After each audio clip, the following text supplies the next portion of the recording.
I still remember the first time I saw Elena. She was standing beneath a flickering neon sign outside a bookstore cafe downtown, bundled in a red scarf, sipping coffee like the world was hers and time didn't dare touch her.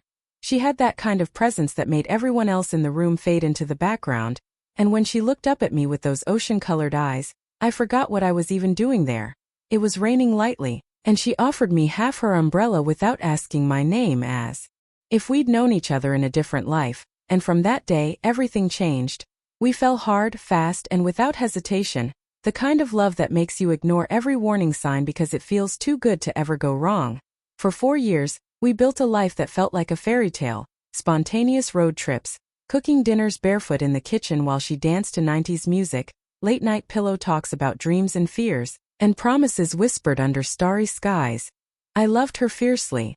Blindly, truly, but love, as I learned too late, is not always returned in the same currency. Things began to shift slowly: missed calls, sudden weekend work trips, guarded glances when I walked into the room, and that damned phone she guarded like it held the nuclear codes. I told myself I was overthinking, that people go through phases, that we'd come out stronger like we always did, but deep down something didn't sit right. I decided to surprise her one Thursday evening after a long week. Picked up her favorite bottle of wine, some roses, and left work early with a hopeful heart and tired smile, rehearsing in my head how I'd suggest we finally take that trip to Santorini. But nothing could have prepared me for the sight that waited behind the door of our apartment. I stepped in quietly, not wanting to spoil the surprise, and heard laughter, hers light and flirtatious, mixed with a man's voice I didn't recognize. The candles were lit. The air was scented with her favorite jasmine oil, and there she was, on the couch, curled against him like she used to be with me, wearing my shirt, her bare legs tangled with his. They didn't notice me at first, too caught up in each other, and when she finally looked up, all she did was blink and smirk. That smug, heartless smirk will haunt me forever. And then came the words that shattered everything. "So what?"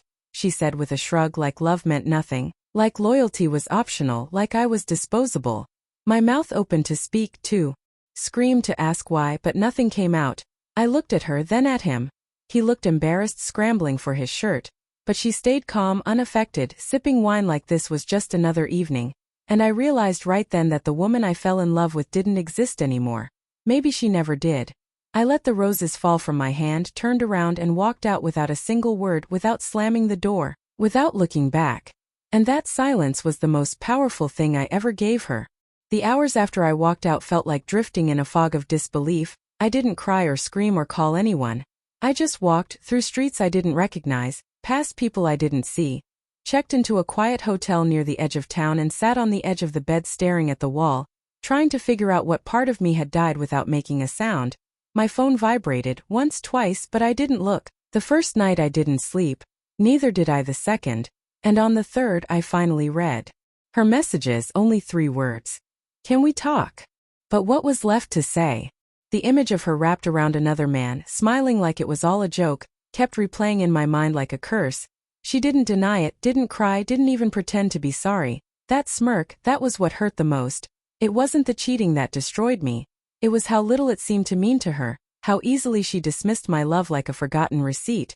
Over the next week she called 5 times, I didn't answer. She texted more. "It wasn't serious. You don't understand. Please. Just meet me once. I miss you." It didn't mean anything. But her smirk still echoed louder than any apology ever could, so I disappeared. I quit my job in the city, moved to a quieter place 2 hours south.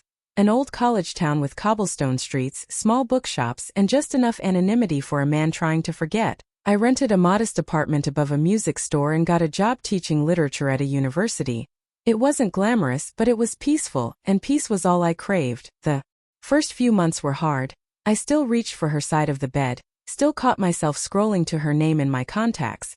But something about the quiet rhythm of my new life started to help, and then one day, she came.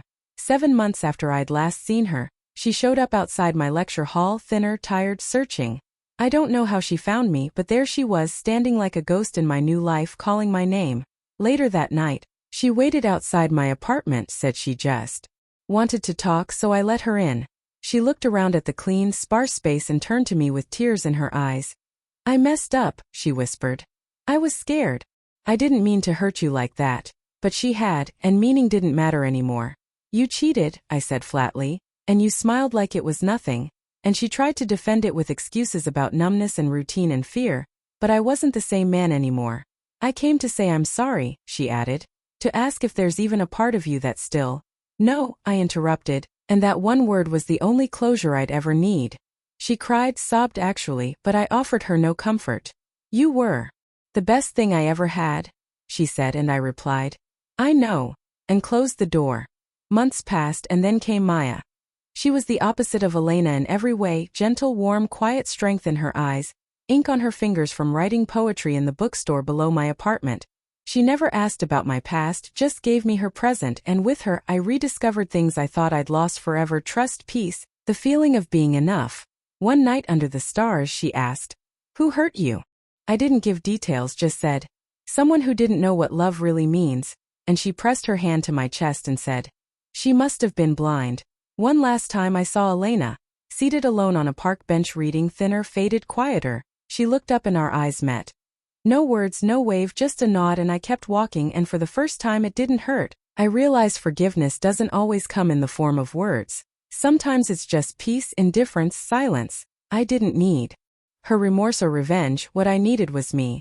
Now years have passed, Maya and I are married, we live in a cottage by the sea with 2 dogs and a little girl with her mother's eyes and my smile, and sometimes I find an old photo of Elena in a forgotten drawer, and I don't feel pain, I feel grateful. She broke me, yes, but she also made space for something better, something real. The night I caught her cheating and she smirked like love meant nothing, I walked away without a word, and that silence was the loudest thing I ever said.